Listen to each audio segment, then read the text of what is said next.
சுய விசாரணை உதவி குறிப்புகள். திரு ரமண மகரிஷியின் அறிவுரைகளிலிருந்து சுய விசாரணையை பற்றிய சில உதவிக்குறிப்பு பகுதிகளை இங்கு வழங்குகிறேன். ஒரு பக்தருடன் உரையாடல். ஒரு பண்பட்ட பெண்மணி சென்னையின் புகழ்பெற்ற ஒரு வழக்கறிஞரின் மகள் இவ்வாறு கேட்டார்கள்: நீங்கள் அறிவுரை கூறியபடி எண்ணங்கள் இல்லாமல் இருக்க ஒருவர் என்ன செய்ய வேண்டும்? நான் யார் என்ற சுய விசாரணை மட்டும்தானா? மகரிஷி: மன அசைவின்றி இருக்க வேண்டும், அவ்வளவுதான். செய்து பாருங்கள். பக்தர்: அது இயலாதது. மகரிஷி: ஆமாம், அந்த காரணத்துக்காகத்தான் நான் யார் என்ற சுய விசாரணை அறிவுறுத்தப்படுகிறது. பக்தர்: இந்த கேள்வியை கேட்டால் உள்ளுக்குள்ளிருந்து ஒரு பதிலும் வருவதில்லை. மகரிஷி: எந்த விதமான பதிலை எதிர்பார்க்கிறீர்கள்? நீங்கள் இல்லையா? இன்னும் என்ன? பக்தர்: எண்ணங்கள் மேலும் மேலும் எழுகின்றன. மகரிஷி: அப்போதே உடனே இதே கேள்வியை கேளுங்கள்: நான் யார்? இன்னொரு உரையாடல். மகரிஷி: பல்வேறு நிலையங்கள் பின்பற்றும் வேதாந்தத்தின் சிக்கலான புதிர் பாதைகள் விஷயங்களை தெளிவாக்கி மெய்மையை வெளிப்படுத்தும் என்று சொல்லப்படுகிறது. ஆனால் உண்மையில் அவை குழப்பம் தேவையில்லாத போது குழப்பத்தை உண்டாக்குகின்றன. எதையும் அறிந்து கொள்ள ஆன்ம சுயஸ்வரூபம் இருக்க வேண்டும். சுயஸ்வரூபம் வெளிப்படையானது. ஏன் சுயஸ்வரூபமாகவே இருக்கக்கூடாது? சுயஸ்வரூபம் இல்லாத விஷயங்களை விளக்க என்ன தேவை இருக்கிறது? குழப்பம் ஏன் உண்டாக்கப்பட்டு பின் விளக்கப்பட வேண்டும்? ஆஹா, இந்த புதிர்பாதையில் தன்னை உட்படுத்திக் கொள்ளாமல் இருக்கும் மனிதர் அதிர்ஷ்டசாலிதான். நிச்சயமாக என் அதிர்ஷ்டம்தான். நான் இதில் ஈடுபடவே இல்லை. இதில் நான் ஈடுபட்டிருந்தால் ஒருவேளை நான் எங்கும் முன்னேறாமல் எப்போதும் குழப்பத்தில் இருந்திருப்பேன்.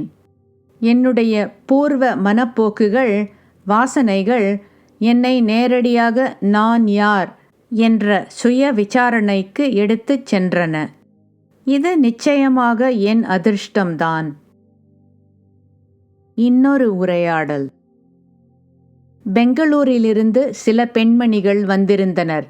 அவர்களில் ஒரு பெண்மணி கேட்டார்: எங்கள் நோக்கத்தில் உலகம் வித்தியாசங்கள் கொண்டு உள்ளது. இந்த வித்தியாசங்களையெல்லாம் கடந்து எல்லா பொருள்களிலும் உள்ள ஒரே சாராம்சத்தை எப்படி புரிந்து கொள்வது? மகரிஷி: நான் செய்கிறேன் என்ற வினையாற்றும் உணர்வால், கர்த்திருவத்தால் வித்தியாசங்கள் விளைகின்றன. வேர் அழிக்கப்பட்டால் விளைவுகளும் அழிக்கப்படுகின்றன. எனவே நான் செய்கிறேன் என்ற உணர்வை விட்டுவிடுங்கள். வித்தியாசங்கள் மறைந்துவிடும். உண்மைத்தன்மையான மெய்மை தன்னை வெளிப்படுத்தும். ஒருவர் நான் செய்கிறேன் என்ற உணர்வை விடுவதற்கு யார் செய்கிறார் என்று தேடி கண்டுபிடிக்க வேண்டும். உள்ளுக்குள் விசாரியுங்கள்.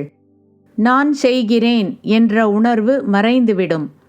சுய விசாரணைதான் இதற்கு வழிமுறை. இன்னொரு உரையாடல். போலந்து நாட்டை சேர்ந்த ஒரு பக்தை தனக்கு ஏற்பட்ட கடவுள் சிவனின் தரிசனம் பிரத்யட்சமாக மீண்டும் கிடைக்க வேண்டும் என்று வேண்டினாள். மகரிஷி: பிரக்ஞை உணர்வாக விளங்கும் ஆன்மா இல்லாத ஒரு நொடி கூட கிடையாது. காண்பவர் இந்த உணர்விலிருந்து அகன்றும் இருக்க முடியாது. இந்த பிரக்ஞை உணர்வுதான் நிலையான முடிவற்ற ஒரே ஒரு சொரூபம். காண்பவர் தன்னையே காண முடியாது. தன் கண்களால் தன்னை பிரத்யட்சமாக ஒரு தரிசனமாக காண முடியாததால் அவர் தனது சொரூபத்தையே மறுக்கிறாரா? மறுப்பதில்லை. எனவே பிரத்யக்ஷம் என்றால் காண்பது என்று அர்த்தமில்லை, உள்ளமை என்றுதான் அர்த்தம்.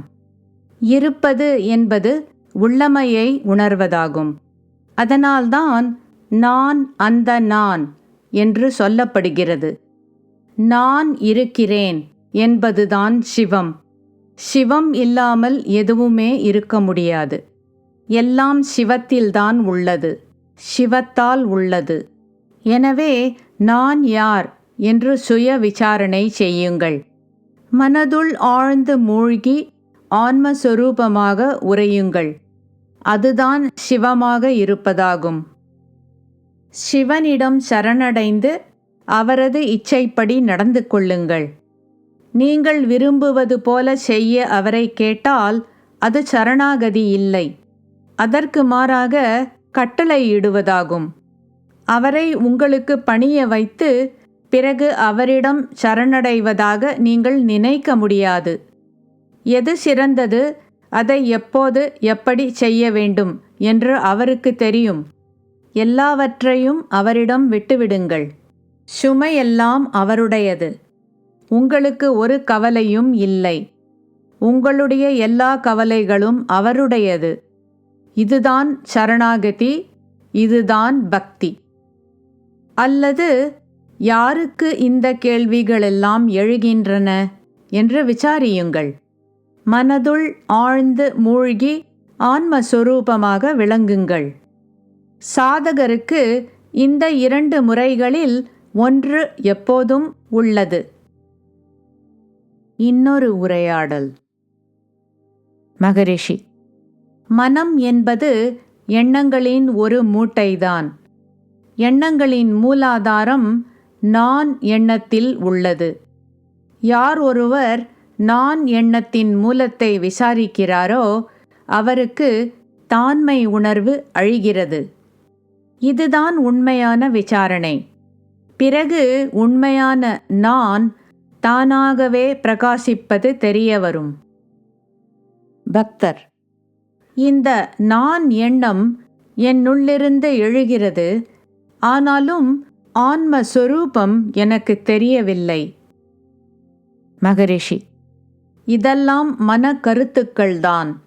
இப்போது நீங்கள் நான் எண்ணம் என்னும் ஒரு தவறான நானுடன் இணைந்து கொண்டிருக்கிறீர்கள். இந்த நான் எண்ணம் எழுகிறது, பின் அமிழ்கிறது. ஆனால் நான் என்பதன் உண்மையான சிறப்பு இவை இரண்டிற்கும் அப்பால் உள்ளது. உங்களுடைய உள்ளமையில் ஒரு முறிவு இருக்க முடியாது. தூங்கிய நீங்களேதான் இப்போது விழித்து இருக்கிறீர்கள். உங்களுடைய ஆழ்ந்த தூக்கத்தில் துன்பம் ஏதும் இருக்கவில்லை. ஆனால் இப்போது அது உள்ளது. இந்த வித்தியாசத்தை அனுபவிக்க இப்போது என்ன நடந்துள்ளது? உங்களுடைய தூக்கத்தில் நான் எண்ணம் இல்லை. ஆனால் இப்போது அது உள்ளது. உண்மையான நான் தெரியவில்லை. பொய்யான நான் உண்மை போல் பகட்டாக உலவிக் கொண்டிருக்கிறது. இந்த பொய்யான நான் தான் உங்களுடைய சரியான ஞானத்திற்கு தடங்கலாகும். இந்த பொய்யான நான் எங்கிருந்து எழுகிறது என்று கண்டுபிடியுங்கள். பிறகு அது மறைந்துவிடும். நீங்கள் உண்மையில் என்னவாக இருக்கிறீர்களோ அதுவாகவே நீங்கள் விளங்குவீர்கள். அதாவது வரையற்ற பூர்த்தியான சுயஸ்வரூபம். பக்தர்: எப்படி செய்வது? இதுவரை நான் வெற்றி அடையவில்லையே.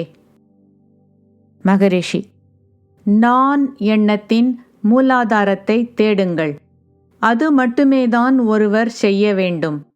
பிரபஞ்சமே நான் எண்ணத்தால்தான் உள்ளது. அது முடிவடைந்தால் துன்பத்திற்கும் ஒரு முடிவு வரும். பொய்யான நான் அதன் மூலாதாரத்தை தேடினால்தான் முடிவடையும்.